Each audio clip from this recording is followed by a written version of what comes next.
Olá pessoal, eu sou o Daniel Amorim. E eu sou a Bruna Feiden, nós somos acadêmicos do curso de Licenciatura em História e bolsista do PET Praxis Conexões e Saberes aqui na UFFS, Campus Erechim. Estamos aqui para falar de um tema que tem nos interessado muito, que é a permanência do analfabetismo no Brasil e a urgência do tema.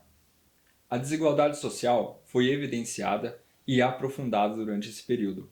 A fome retorna como se fosse um trauma mal resolvido. Associado a isso, uma demanda social tão antiga quanto a fome e muitas vezes vinculada a ela é o analfabetismo.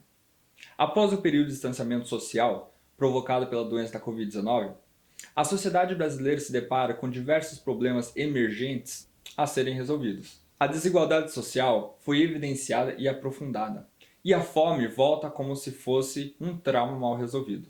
Associada a isso, uma demanda social tão antiga quanto a fome, e muitas vezes vinculado a ela, necessita de atenção. É o caso do analfabetismo. Após o período de distanciamento social provocado pela doença da Covid-19, a sociedade brasileira se depara com diversos problemas emergentes a serem resolvidos. Segundo dados levantados pelo IBGE, por meio do PNAD contínua, no ano de 2019, cerca de 6% da população vivia sem instrução escolar. Isso contabilizou aproximadamente 11 milhões de cidadãos que vivem à margem de seus direitos. Entre os idosos, cerca de 18% não tinham alfabetização. Levando em conta que vivemos em uma sociedade cada vez mais informatizada e que diversos serviços de assistência social dependem de cadastros e acesso pelo meio digital, evidencia-se a importância de alfabetização desse grupo e dessa faixa etária. A história do analfabetismo no Brasil começa ainda no período colonial, visto que o primeiro movimento de alfabetização de brasileiros se dá no processo de catequização de indígenas pelos padres jesuítas. Com o fim das missões, a responsabilidade pela educação passa para o Estado, que oferta um ensino excludente, visto que era voltado apenas para o filho do colonizador, fator que até hoje determina que a educação seja mais acessível para pessoas com poder aquisitivo maior.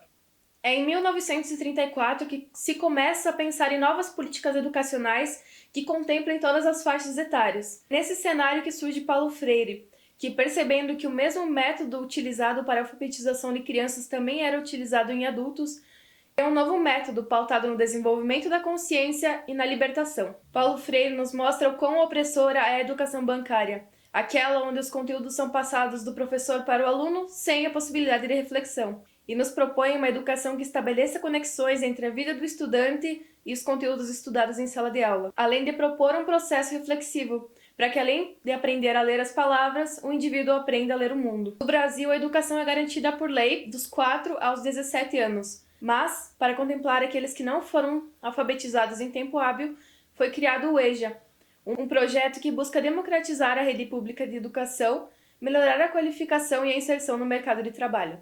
Diante dessas considerações, é possível concluir, a partir da recuperação histórica, que o analfabetismo no Brasil tem sido uma questão persistente por deliberada exclusão do ambiente escolar a determinados grupos subalternizados que formam a sociedade brasileira. Entretanto, Paulo Freire demonstrou que é possível alfabetizar jovens e adultos partindo de seus conhecimentos empíricos de uma maneira crítica e emancipadora. O patrono da educação brasileira nos deixou uma vasta produção de conhecimento que nos motivam, nos movem e nos fazem transformar a nossa realidade. Como ele mesmo disse, o mundo não é, o mundo está sendo. Portanto, cabe a nós transformá-lo, e ter esperança nos dias atuais é uma forma de resistência.